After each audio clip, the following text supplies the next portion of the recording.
One Sabbath, when he went to eat at the house of one of the leading Pharisees, they were watching him closely. There in front of him was a man whose body was swollen with fluid. In response, Yeshua asked the law experts and the Pharisees, "Is it lawful to heal on the Sabbath or not?"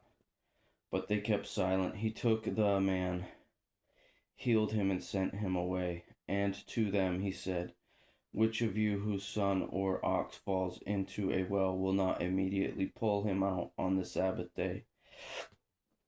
To this they could find no answer. He told a parable to those who were invited. When he noticed how they would choose the best places for themselves.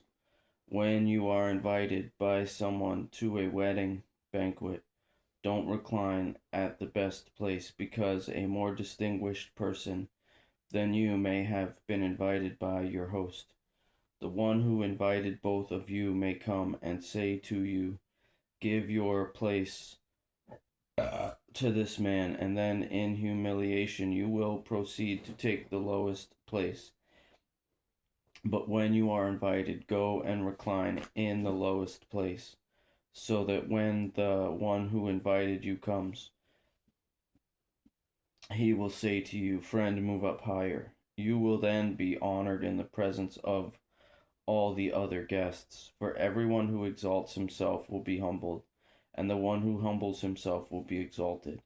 He also said to the one who had invited him, "When you give a lunch or a dinner, don't invite your friends, your brothers, your relatives, or your rich neighbors, because they might invite you back, and you would be repaid. On the contrary, when you host a banquet, invite those who are poor, maimed, lame, or blind, and you will be blessed, because they cannot repay you, for you will be repaid at the resurrection of the righteous."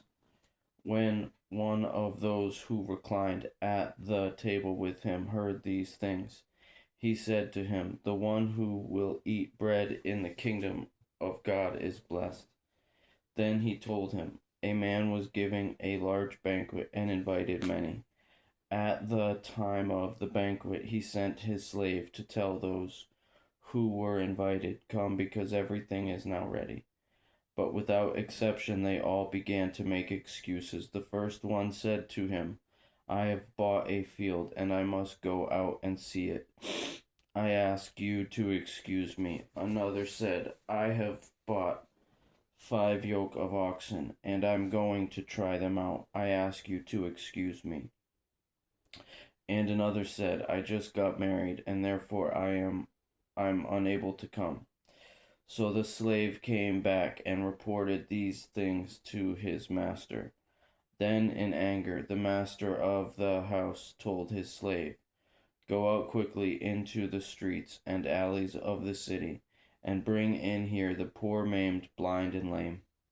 'Master,' the slave said, 'what you ordered has been done, and there's still room.'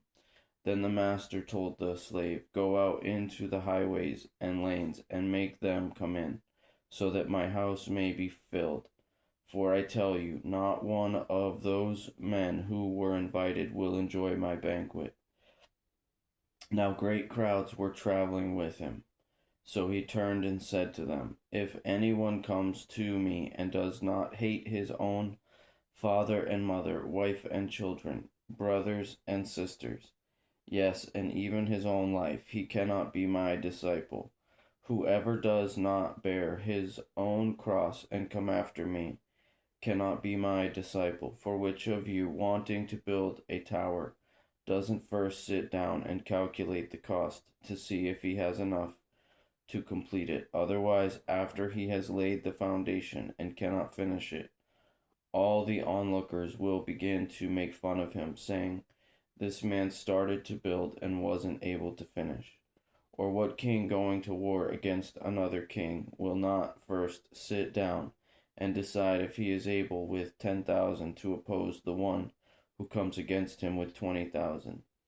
If not, while the other is still far off, he sends a delegation and asks for terms of peace. In the same way, therefore, every one of you who does not say goodbye to all his possessions cannot be my disciple. Now, salt is good, but if salt should lose its taste, how will it be made salty? It isn't fit for the soil or for the manure pile. They throw it out. Anyone who has ears to hear should listen.